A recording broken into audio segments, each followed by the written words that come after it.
Vous savez, c'est comme David quand il disait dans la parole, tant que je me suis tu, mes os se brisaient, quelque chose comme ça. Et c'est vrai, quand on a la conscience de ces choses, on se tait. Ça sert à, ça coûte quoi un pardon?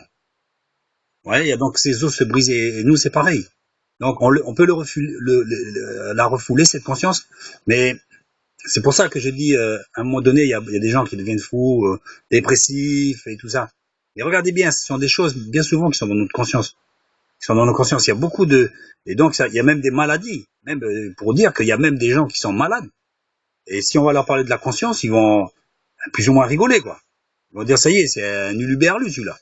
Et pourtant, c'est ça. Ça, c'est des choses qui même engendrent des maladies. Donc, évidemment, une fois que la maladie est là, la maladie physique, on ne voit pas de cause, de conscience, quoi que ce soit. On ne voit pas ces choses-là. Pourtant, à l'origine, beaucoup de ces maladies, de ces choses pouvaient être réglées déjà à la base par ça, en se déchargeant. Le Seigneur nous l'a dit lui-même. Déchargez-vous sur lui, sur moi, de tous vos péchés, tout ça. Car lui-même prend soin de lui. Prend soin de lui, de la personne, de vous. Voilà. Donc, déchargez-vous de ces choses-là, n'hésitez pas, ne dites pas, voilà. Bon, déjà dans votre chambre, vous pouvez le faire. Vous n'êtes pas obligé d'aller dans l'église, vous allez chez vous, vous déchargez littéralement de votre conscience, tout ce que vous avez fait. Par contre, il n'y a pas que ça à faire. Bien souvent, le Seigneur va vous demander aussi, c'est très bien, je te pardonne, parce que le Dieu, c'est un Dieu de pardon et d'amour. Il va vous demander d'aller régler ces choses-là. Soit une facture à régler, soit un gros mot, une grossièreté. Vous envoyez paître un mec, ou même votre fille, votre enfant. Des fois, les parents sont brouillés à cause des situations comme ça. Donc faites-le, faites ces choses-là. Ne pensez pas que ce sont des choses anodines.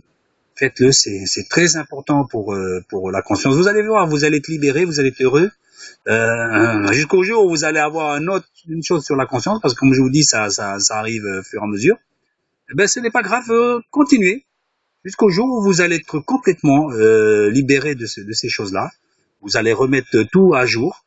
Tout les passés a été réglé. Même s'il y a des choses à débourser, hein. Vous savez, il faut le faire. Par exemple, vous avez accidenté une voiture, personne vous a vu, vous avez vu bon, recherchez. Il m'est arrivé de faire ces choses-là et j'ai recherché ces personnes-là pour pouvoir régler ces choses-là. Donc, c'est très important. Il faut, comme on dit, on n'emportera pas ça au paradis. Donc, vous voyez, c'est pas un truc qui est écrit dans la Bible. Eh ben c'est vrai. C'est des choses qu'on n'emportera pas au paradis. Si vous avez encore ces choses-là, faut pas dire, allez, ça fait 10 ans, 20 ans, non. Vous n'emporterez pas ça au paradis. Ça veut dire que le jour de votre mort, vous n'espérez même pas y aller au paradis. N'espérez même pas. Donc, c'est pour vous dire le capital de cette chose. C'est primordial, quoi, je veux dire. Il faut absolument faire ces choses-là. Nous avons combien d'années? Dieu peut nous dire, mais tu dis ceci, cela. Combien d'années tu as sur la Terre? Là, actuellement, tu as 18 ans, tu as 20 ans, tu as 50 ans, 60 ans. Faut vite régler ces choses-là. Nous avons, faut pas dire qu'on n'a pas eu le temps. Hein?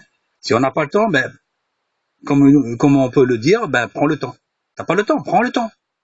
T'as du temps pour l'ordinateur, pour ta femme, tes enfants, c'est bien. Mais la télé, t'as du jardin, tu fais des multitudes de choses. Béni soit Dieu, parce que Dieu nous a donné beaucoup d'activités licites, hein. Je parle pas de celles illicites, mais on peut jouir de la vie est belle. Mais parfois la vie n'est pas aussi belle qu'on le voudrait. Pourquoi? Parce que ça revient à la conscience. Ça revient à la conscience. Ces choses-là nous plombent la vie. Elles nous plombent. Vous allez demander pardon à quelqu'un. Vous allez rentrer chez vous, ou même dans la voiture, au bout vous dites, purée, heureusement que j'ai fait ça. Vous allez vous dire, mais heureusement, pourquoi j'ai attendu aussi longtemps? Faites-le. N'ayez pas peur de la honte.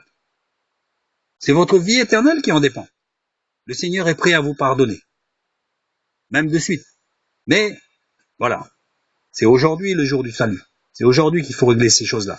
Demain, qui peut savoir qui y vivra? Qui peut le savoir? Personne. Non, ne soyons pas fous, ne soyons pas stupides. Parce que ces choses-là relèvent de je peux dire de la stupidité, quoi. Hein. On est tous plus ou moins stupides, hein, c'est pas pour critiquer. Donc de dire comme ça, bon, je vais régler ça demain. Demain, hein, on n'en sait rien de demain. Et vous allez dire, j'aurais dû le faire. J'aurais dû le faire. Mais pourquoi? Mais pourquoi? Trop tard. Donc faites-le maintenant. Faites-le maintenant. Faites-le maintenant.